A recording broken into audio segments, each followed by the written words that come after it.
Welcome to Coach Connect Hub and our weekly Training Tuesday. This week, I am excited to be joined by my favorite financial educator, Steve Kent. And Steve, welcome and take it away. Thank you, Sam. I appreciate the opportunity. Looking forward to this as well. So what I'm going to do here is I'm going to give you some things to think about the choices that we make. Now, those choices, whether you realize it or not, impact yourself and others emotionally, sometimes physically, sometimes financially. So I'm going to give you some ideas and things to think about that will impact your life, again, personally and in the business world. So let me start my screen. And again, we're back to this. So let me go here.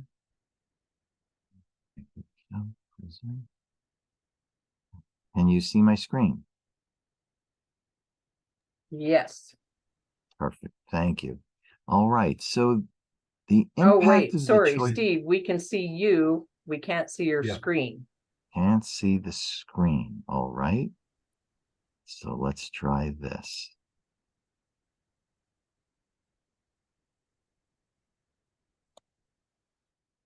Yes, there we go. There we go. Perfect. All right.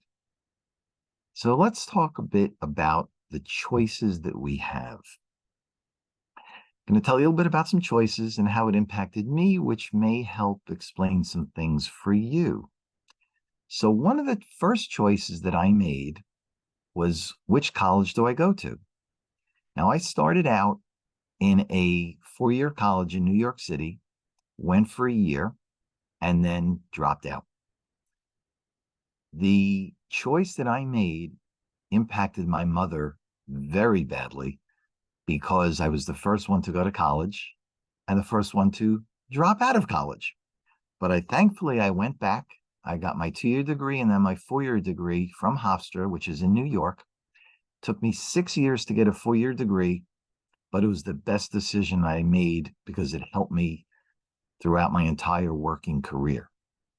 Another choice that people make is which car to drive, which vehicle to drive. I made the decision to drive a Ford.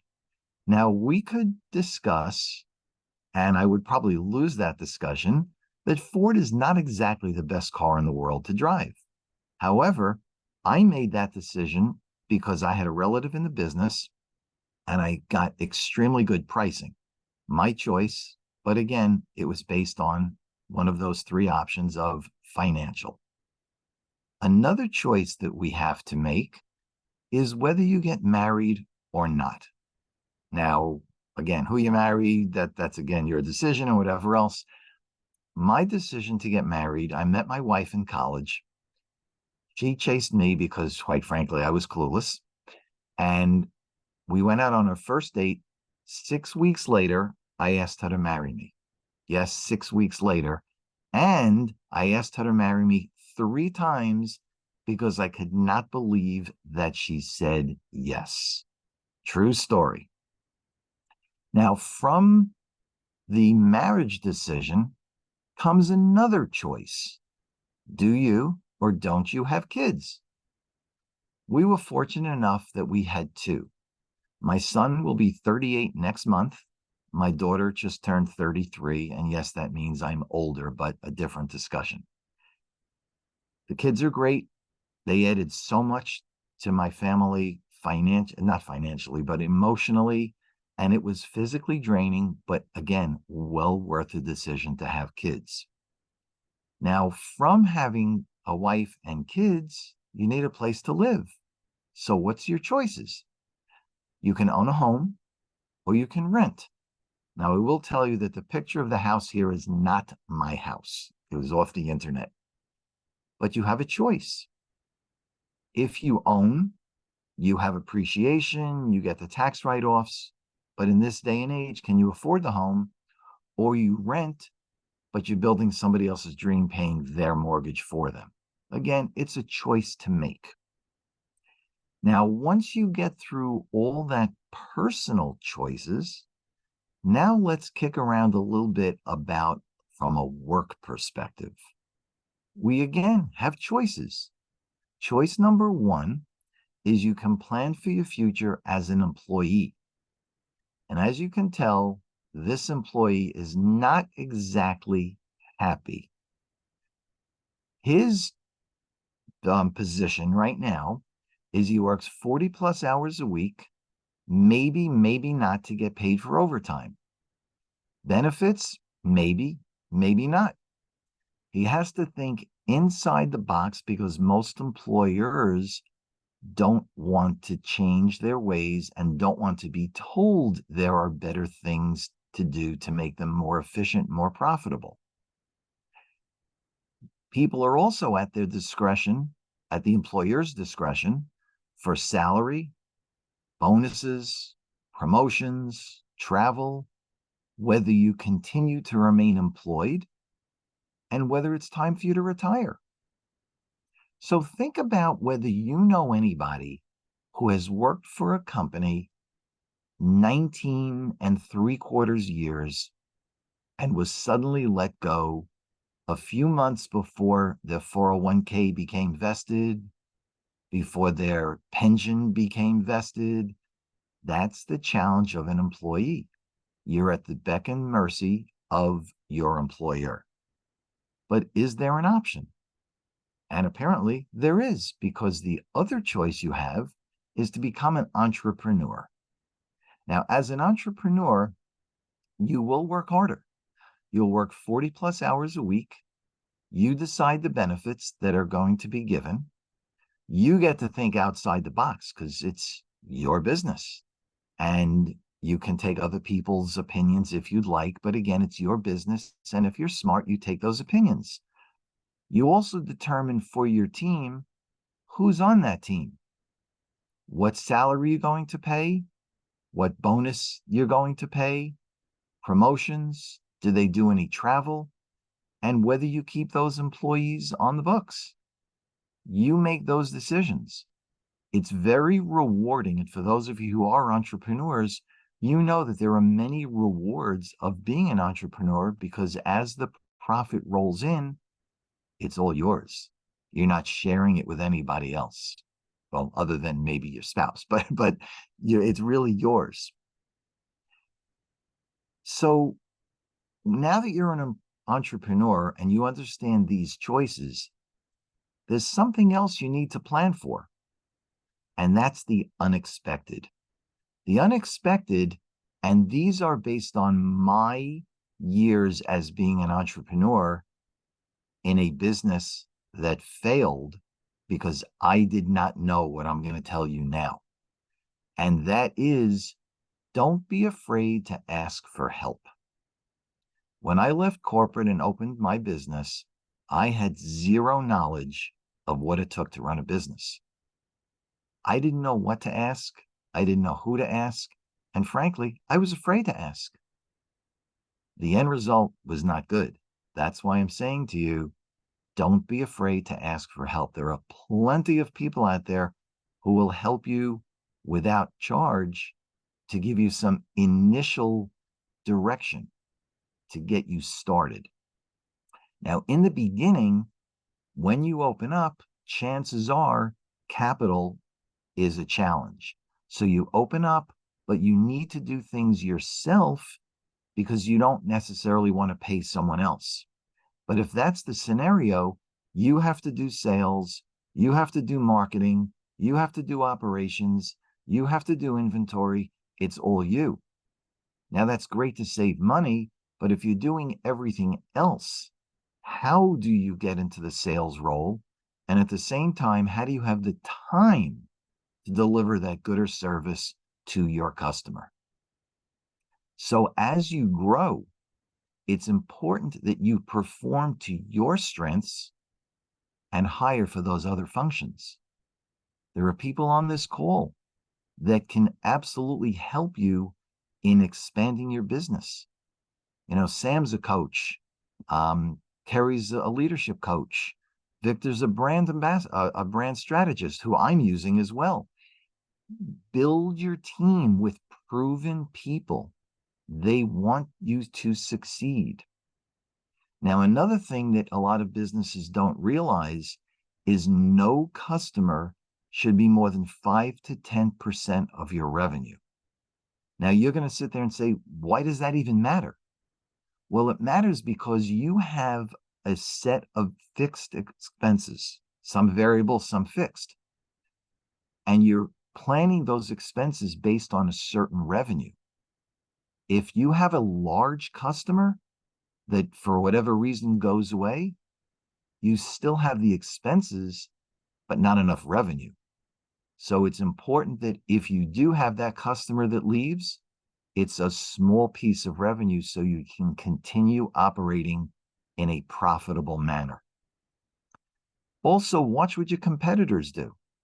Now, there's a fine line to walk between watching what they do and chasing every new shiny object that hits the marketplace. But you need to keep aware of what's going on so you don't fall behind. Because if you fall behind, playing catch up is a very expensive proposition. Paying attention to trends in technology. That's key. What new software is coming out that can help make your business more efficient.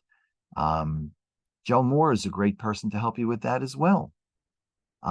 Also, don't offer a single product or service. If there's a way for you to expand, to offer more to a client, not only will the client stay with you because you're offering more things, but now you have more opportunity for revenue, different products or services. So if something does go out of style or ends like a software, you still have income coming from that same customer. And the other thing that you really need to do is to plan your exit from the day you open your business. Yes, I did say that. Plan for your exit from the day you open your business. And the question you're saying is, why do I want to do that? And here's the answer. At some point down the road, you're going to retire. It is not a choice. If you're an employee, your employer can tell you tomorrow, sorry, don't need you, you're gone. But as an employer, at some point, you're going to sell your business. What is your plan? Not only to sell the business, but to get the most you can financially for that business. When you do retire, how do you make your money last the entire time of your retirement? We're living longer. Your 401k likely will not last as long as you live. How do you live the same lifestyle? That's why you need to plan from day one so you can retire when you want on your terms financially. Because retiring should not be an age dictated event. It should be a financially dictated event when you can live your life the style you want to. That's why you want to plan from day one. Now, another thing that we have as a choice, again, not really a choice, is getting older. Unfortunately, we're all getting there. So let me introduce you to a couple I met. Well, I shouldn't say I met. I had a conversation with 20 years ago. And the conversation went something like this. You're in your mid-60s. You're doing well. You're healthy. Plan for the day that you are not healthy. And the answer I got back from both people were, no, we're happy where we are. Okay, and I was done. 10 years later, that same couple is in their mid-70s. Same conversation. You're still healthy. You're still doing well. Plan for when you get older. And again, the answer was no. Well, 8 years later, the gentleman was diagnosed with Alzheimer's. In 6 years, he went from a vibrant man of 82 to being wheelchair bound, to being bedridden, to passing away at 88. In those 6 years, That couple used most of their money to provide for 24/7 can't speak, 24 by 7 home care. The last 5 years that she was alive, she had to make a decision every month. Do I buy food? Do I pay rent? Do I pay the utilities? Not a good choice. That couple that I just told you about was my parents. They did not plan for the future. That's why I'm so passionate about telling you about the choice. Plan when you're young for retirement, plan when you're young for when you get older and need help. That's a choice, again, we need to make. So let's talk for a second about two other major choices you have as you go through life. We all come into this world the same way. And I hate to say it, but we're all going to leave this world the same way. What you do in between is up to you. But how are you going to be remembered when that time comes along? Are you going to be remembered because you're leaving your liabilities? You're leaving a mortgage, credit cards, auto loans, school loans, etc. The challenge with this option, with this choice, the people you're leaving behind most likely cannot afford to pay these bills. So the lifestyle you built for them is going to be taken away. They're going to foreclose the house, repossess the car, and other things. Not the way you want to be remembered. At least I hope that's not the way you want to be remembered.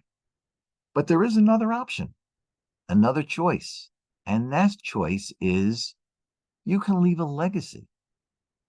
If you plan it correctly, you can not only leave money to pay all those bills, the mortgage, the credit card, the loans, but you can also leave extra money so they can put food on the table. They can maybe buy the new car, pay for college, do whatever the people you're leaving behind want to do. How do you want to be remembered? Leaving liabilities or leaving a legacy? Think about that one. So I leave you with any questions?